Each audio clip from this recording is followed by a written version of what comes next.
સ્વાધ્યાય 2.2 ને કન્ટિન્યુ કરીએ તો પહેલા પ્રશ્નના ચોથા દાખલાથી આપણું કામ બાકી છે તે લઈએ કે શૂન્ય શોધવાનો છે, સહગુણક સાથેનો સંબંધ ચકાસવાનો છે. તો આપણી બહુપદી છે તે યુ વાળી છે, તો આપણે લખી દઈએ PU 4u² + 8u. આ આપણી બહુપદી છે અને આપણે શૂન્ય શોધીએ અને પછી સહગુણક સાથેનો સંબંધ ચકાસીએ. ચાલો, તો ધારી લેવાનું સૌથી પહેલા તો શૂન્ય શોધવા માટે કે ધારો કે PU બરાબર 0. હવે PU ની કિંમત PU ના જગ્યા પર મૂકો. 4u² + 8u = 0. હવે આ બે જ પદ છે. 3 પદ હોય તો આપણે ભાગ પાડી શકીએ, પણ અહીંયા બે પદ છે તો આપણે બે પદમાંથી સૌથી પહેલા કોમન કાઢીશું. તો આમાંથી કોમન શું નીકળે બંને જગ્યાએથી તે ચેક કરીએ. તો 4 8 એટલે 4 કોમન નીકળશે, કેમ કે 4 ના ઘડિયામાં 8 આવશે એટલે 4 બહાર નીકળશે. બંને જગ્યાએ u છે તો u નો નાનો ઘાત, અહીંયા 1 ઘાત સમજવાનો, તો એ 1 ઘાત બહાર આવશે. તો અહીંયા બચશે શું? 4 બહાર ગયો, 2 વખત u હતો એમાંથી 1 u બહાર ગયો, તો 1 બચે. જે ચિહ્ન છે તે ચિહ્ન લખો. 8 માંથી 4 ગયા એટલે કે 4 વડે ભાગી નાખો, તો 4 કેટલા વાર 8 આવે તે અહીંયા લખો. 4 દુ 8, 8 બનવા જોઈએ તે સંખ્યા અહીંયા લખવાની. અને આ u હતો એ તો u બહાર લઈ લીધો, તો u બચશે નહીં. તો આપણી પાસે આ બે વસ્તુ બચ્યું. બંનેને 0 સાથે સરખાવો.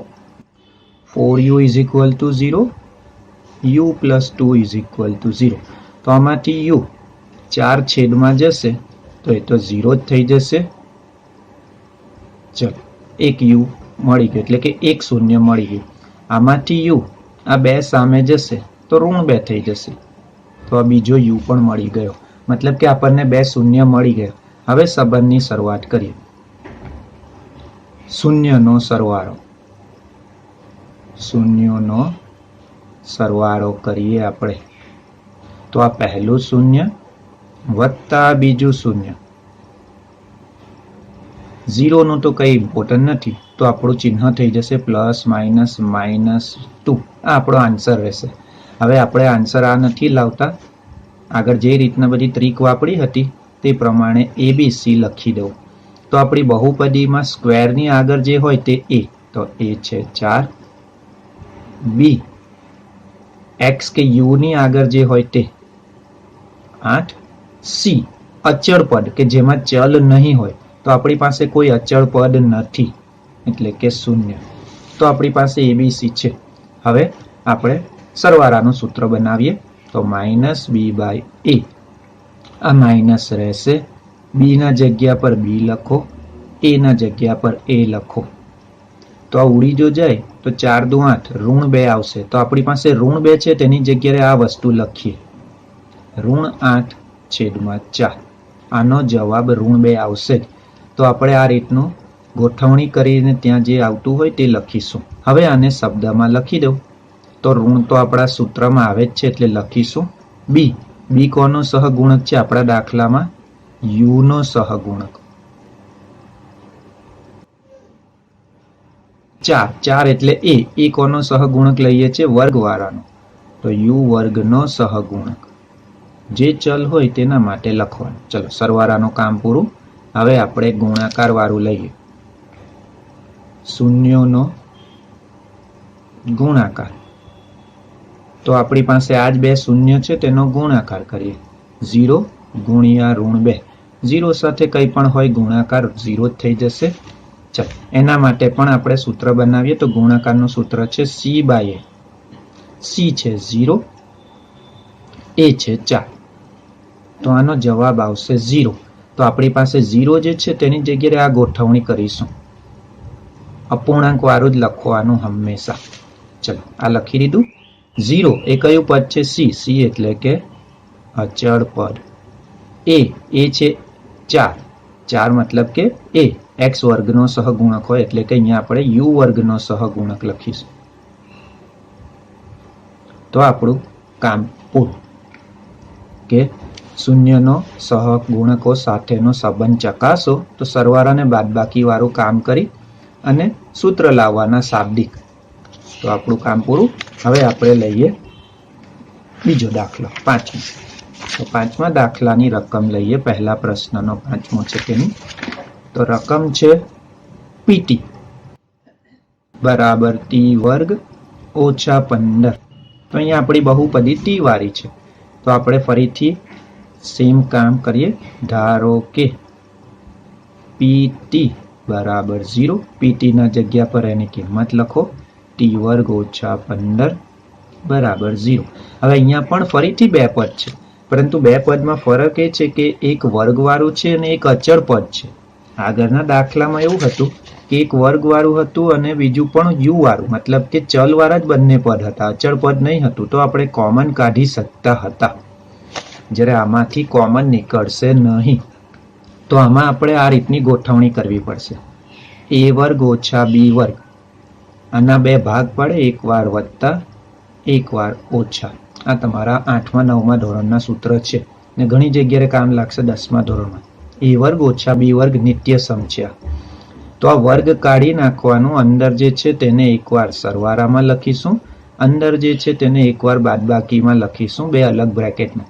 તો આપણે આવું ગોઠવીશું, કેમ કે વચ્ચે માઇનસ છે અને અહીંયા વર્ગવાળું પદ છે, તો આ સૂત્ર ગોઠવાશે.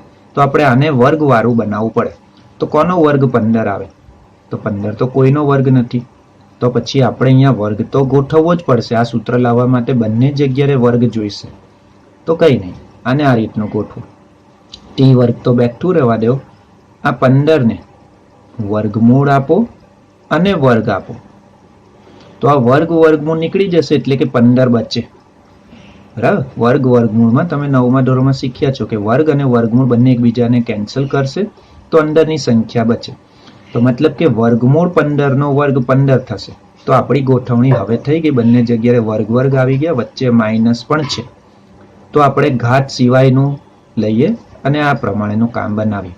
તો ઘાત સિવાયનું એટલે અહીંયા ટી છે ને અહીંયા વર્ગમૂળ 15 છે, તો એને એકવાર વત્તામાં લખીશું.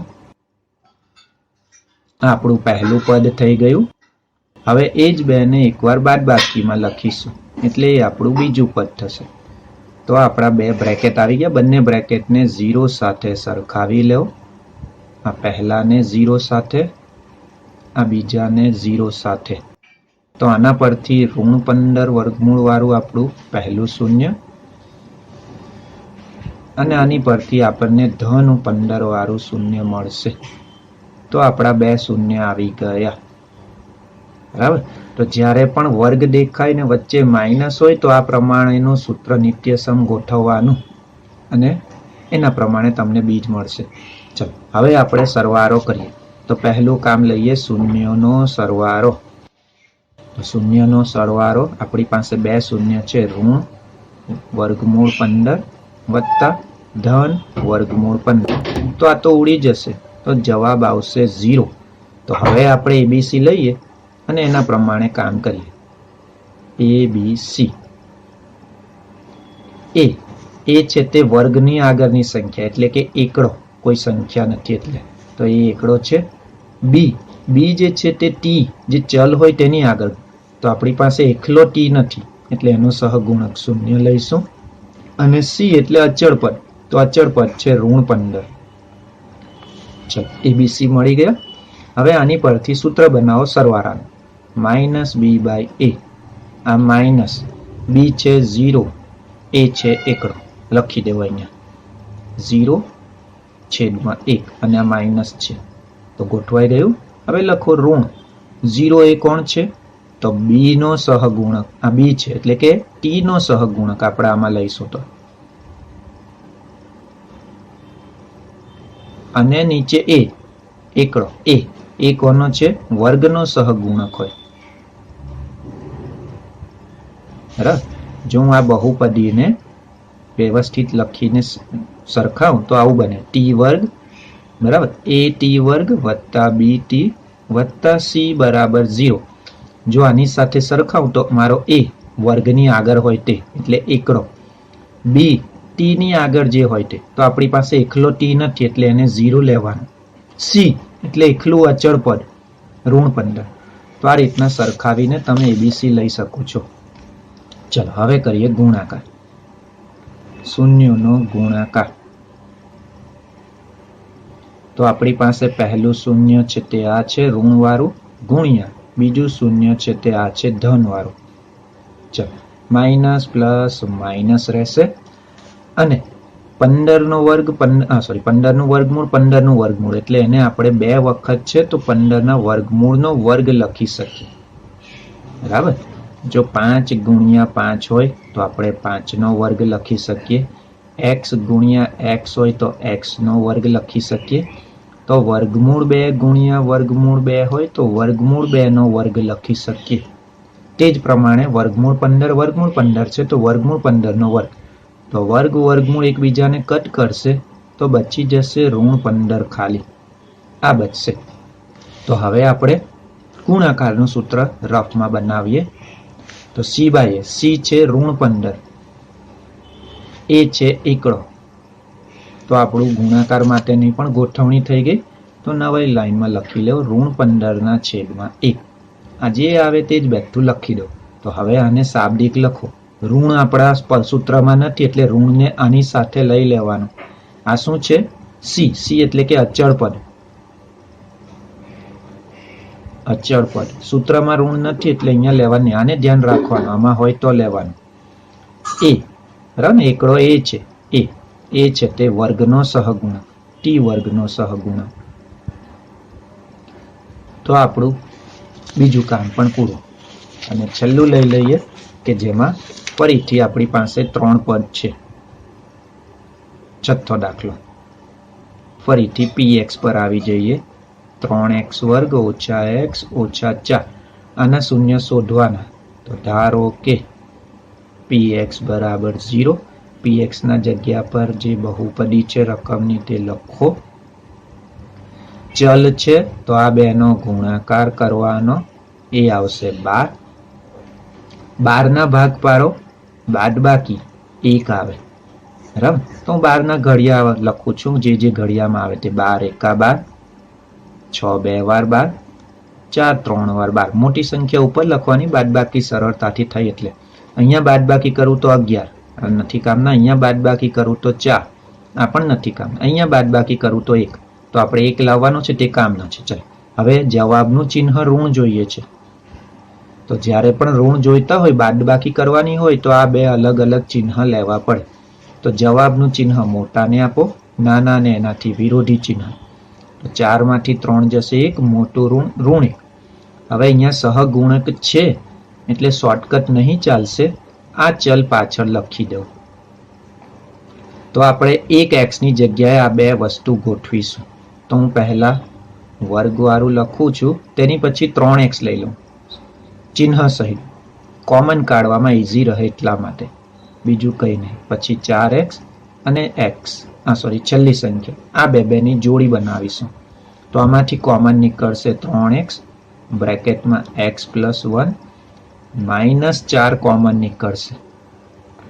માઇનસ કોમન કાઢો તો આ ચિહ્ન બદલવાના। આ પદ જે ઋણ હતું તે ધન થઈ જશે, આ ઋણ હતું તે ધન થઈ જશે। आ बंने ब्रेकेट एक्जेक्टली सेम आववा जोईए ज। चल तो ये बंने ब्रेकेट ने एक वार लखूं अने आ बे ने मिक्स करीने एक ब्रेकेट बनावीए।